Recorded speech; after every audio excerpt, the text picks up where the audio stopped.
was an IS officer from the Maharashtra cadre, and she was the first Director of Finance of Nuclear Power Corporation, leading the finance team for Kudankulam Nuclear Power Project. She has been working as a Deputy Secretary in the Department of Energy Government of Maharashtra, and she is presently the Chairperson of MERC. I would request Srimati Iyengar to share her views. Thank you.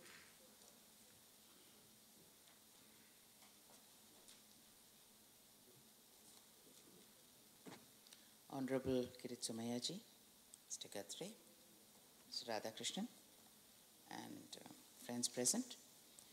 First, I must thank the Bombay Chamber for holding this workshop, because I think of all the issues that are critical in this country, the most important is the issue of power.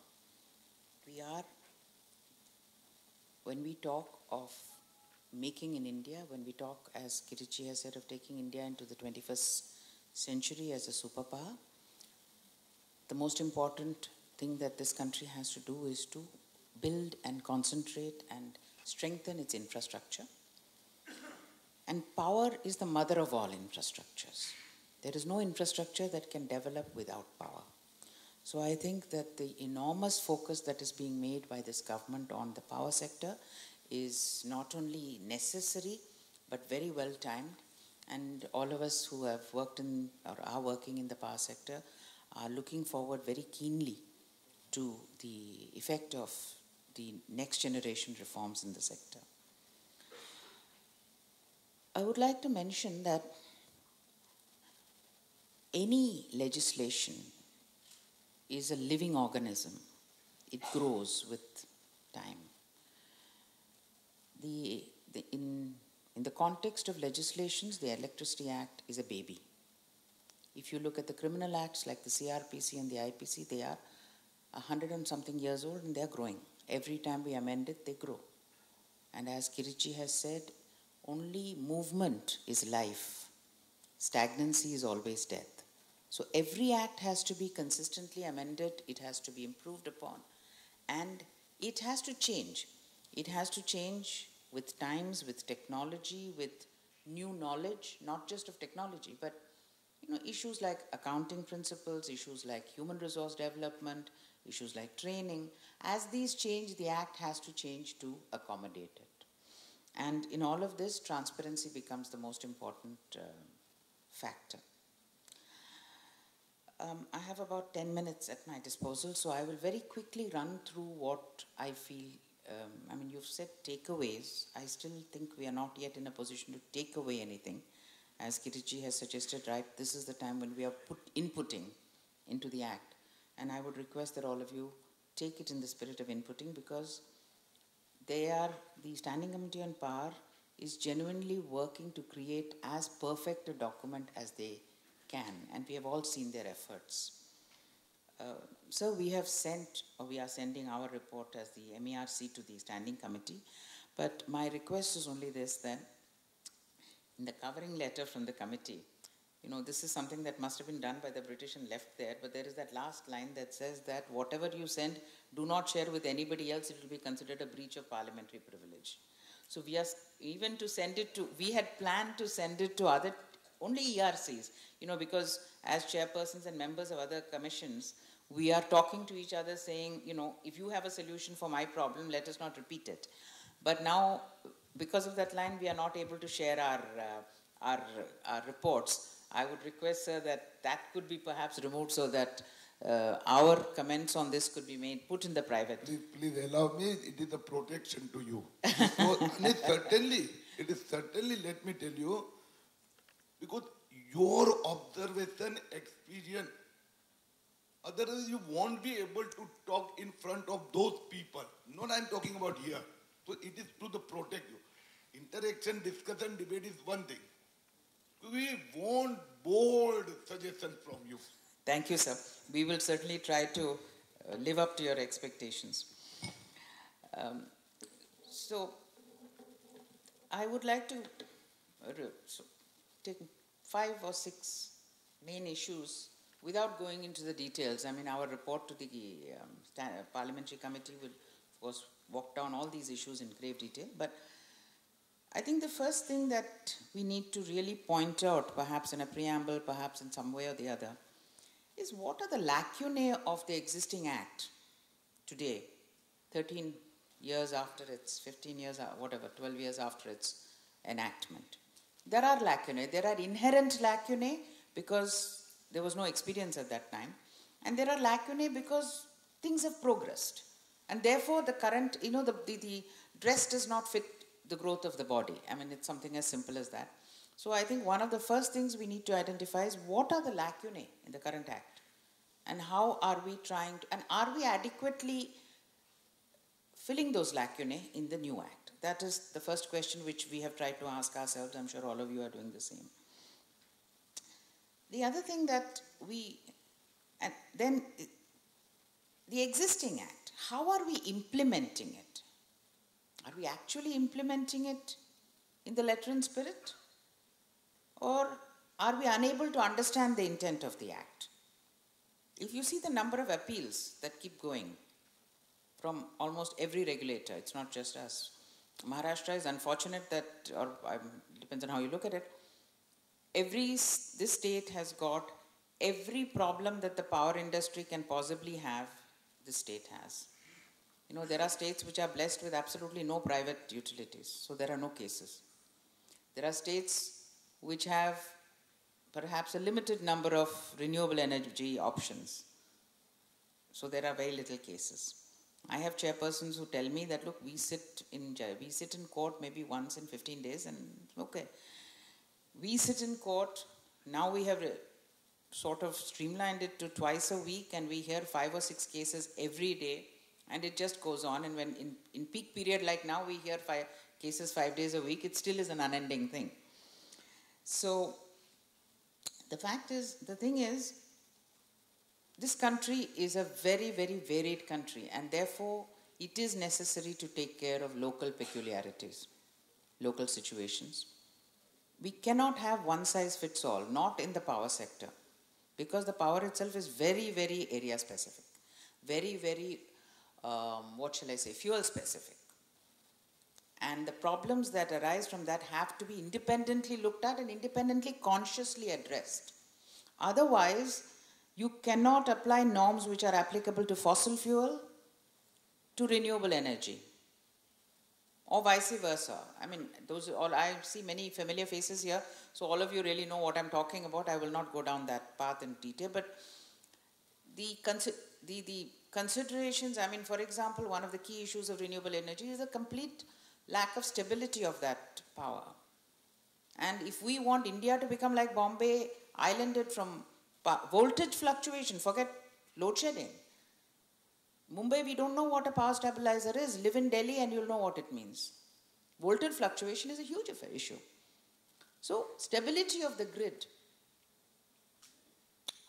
These are issues which need to be addressed because they are critical. I mean, if you want 20% of your power to be from renewable energy, the issue of the stability of the grid, taking into account the nature of that energy, has to be addressed and has to be addressed up front.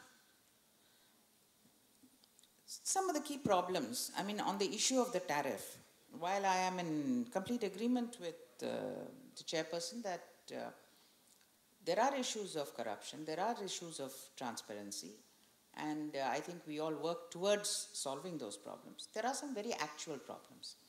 In the current situation, for example, if you take generation, there are huge issues of coal supply, quality of coal.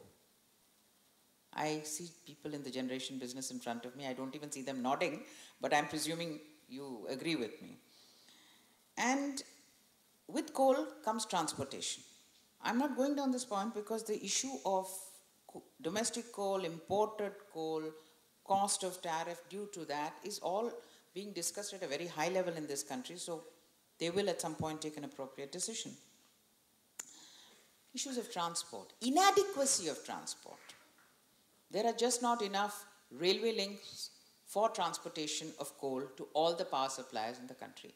Again, those of you who are in the fossil fuel business will know that you have to literally put 50, 100 people in the, it's literally like, grabbing it. There is no other word that I can use to describe what happens at the rake, for getting coal rakes and getting coal onto the rakes.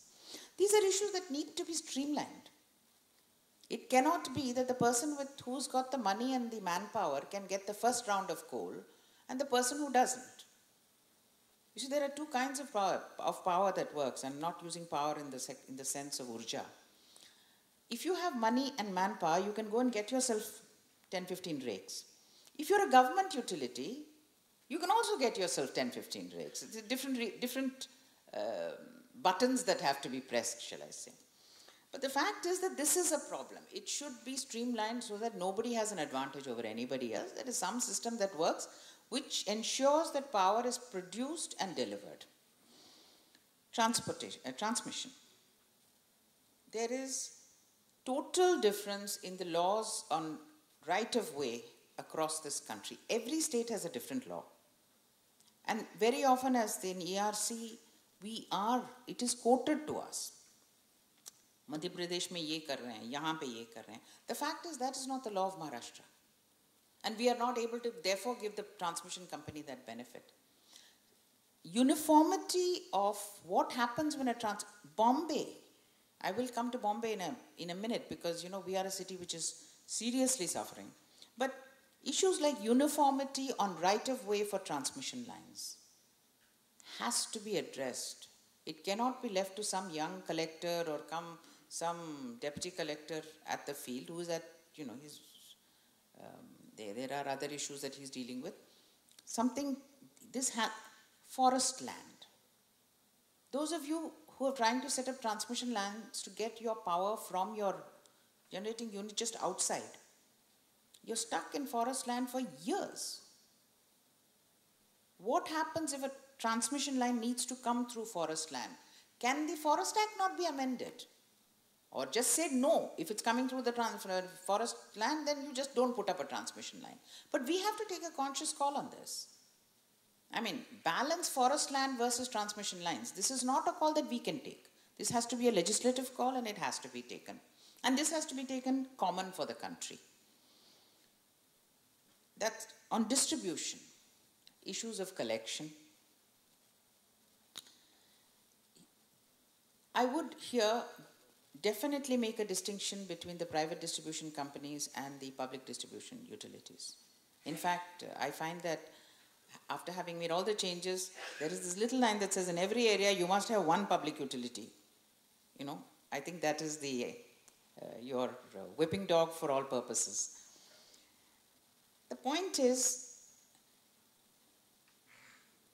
collection is an issue. It's not an issue just of the whims of politicians. I have worked in government for enough years to know that 99% politicians are reasonable enough. You go and explain them the real problem, they will understand. But there is a genuine problem. If there is a drought, how can you collect from that agricultural forest? If there has been a tidal wave, if there has been an earthquake, that is not the time to go and collect from the people who are suffering.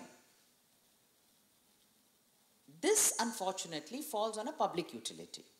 And that is where everybody keeps talking about, between, in an Acadia, so we have not collected. That's not true. There is an economic reason behind it. There is a human reason behind it. And I think we should never become a country that forgets the human face.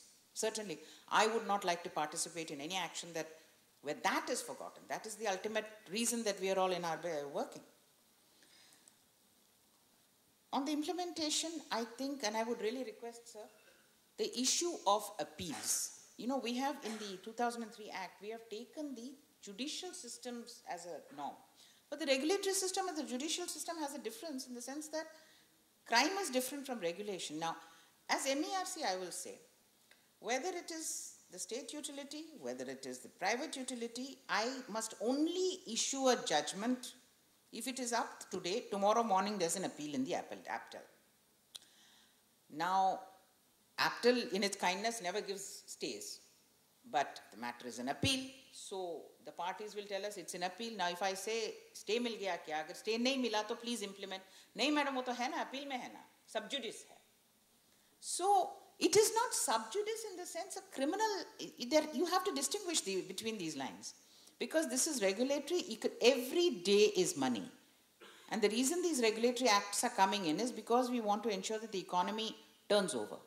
My request is that the parliamentary committee also, with all your help, I mean, many of you are in and out of APTEL and your commission, so you know what these issues are, and you can help. Some kind of cut off, like for example, if you have an appeal in the High Court, you can only go if there is a writ, or you have a legal point. Something which will ensure that the judgments of the ERC are respected. Today, sir, we are in a position that our judgments are not implemented. And that, I think, is a matter of discipline. It is not possible, either you can say, the only people whom we as a commission can discipline are the state utilities. Largely, of course, because of the fact that they are a state utility. We tell them, what do you mean? I mean, you can't do this. State government has set up the commission and you have to respect it. But that does not hold on the private utilities. So some discipline across the board for everybody on respecting the judgment of ERCs has to be there. Otherwise, we cannot function. And if the expectation is that we should be more and more effective at the ground level, then the writ of the ERC must be respected by the people on whom it is valid. Of course, if there is a stay, there is a stay. But the argument that there is no stay, or we have things like postponement of action, which is not a stay. So something has to be addressed, sir. Otherwise, when we meet separately, I will give you the details of the cases, of the number of cases. I don't want to even go into the details. I have gone on for a long time, but I will just make 2 more points. I think one of the main things that we need to understand when we read this new act is, has the economics of the sector been taken into account? Because when you look at this wires and supply, who pays who, how does the payment flow, and how is the payment, if it is blocked, how do you unblock it? Are you putting an impossible responsibility on someone who does not have the power to enforce it? It goes today, I keep mentioning, there are 2 examples I would like to give. One is, you see, today, a distribution licensee collects the money and pays the generator. It's a simple thing. If he does not pay, it is a clear act of non-payment. There is an intentional act of non-payment. Tomorrow, there is a local supplier, there's an intermediary supplier, there's a licensee, there's a transmission company, and then there is the generator. So the man who actually collects the money from the consumer is separated from the man who has to be given the money for generating power by almost 4 steps. Now, even if you presume that he collects 100% and transfers 100%, it takes at least 4 months by the time the money reaches. What about cost of carrying? Who's going to pay that? And if I had a small company and I was doing that local distribution, I will say, "Arey, mere ko 50 crore, 10 crore mil raha hai. I'll keep it in my bank for 2 months. I will keep the interest and I will pass on the 10 crore. So I'm legally quite correct." But the generator who is already suffering, I'm talking about all generators, private or public, they're not getting money from the distribution license. They will just break down completely. So there is an economics, and there are 2, so eventually what can happen is that the small supplier could actually be funded by a big entity who has deep pockets to maintain that kind of financial vibrancy. But a genuine small man, which is the intention of this act, that the small person should come up locally and be a supplier, that will not be served because he will not have pockets deep enough to run this business. The economics of the power sector are intricate and very complicated. I need not explain it. Dr. Somaya is himself a chartered accountant and he understands it only too well. But I think we need to have an open discussion on the economics of this so that what we intend and what happens are the same thing. I would also like to just mention here, there was this issue of why are industries paying so much, the fact is that the economics of the distribution system runs on cross-subsidy within categories, and that is the only way it can run, unless government is going to subsidize it. If we want the agricultural If you want the slum dweller who is literally a daily wage earner to get at least 2 bulbs for his children to go to school, he must be given power at a certain rate. If he has to be given power at a certain rate, somebody has to bear the cost. It should be either the person who is more able to bear it economically, or it has to be the government.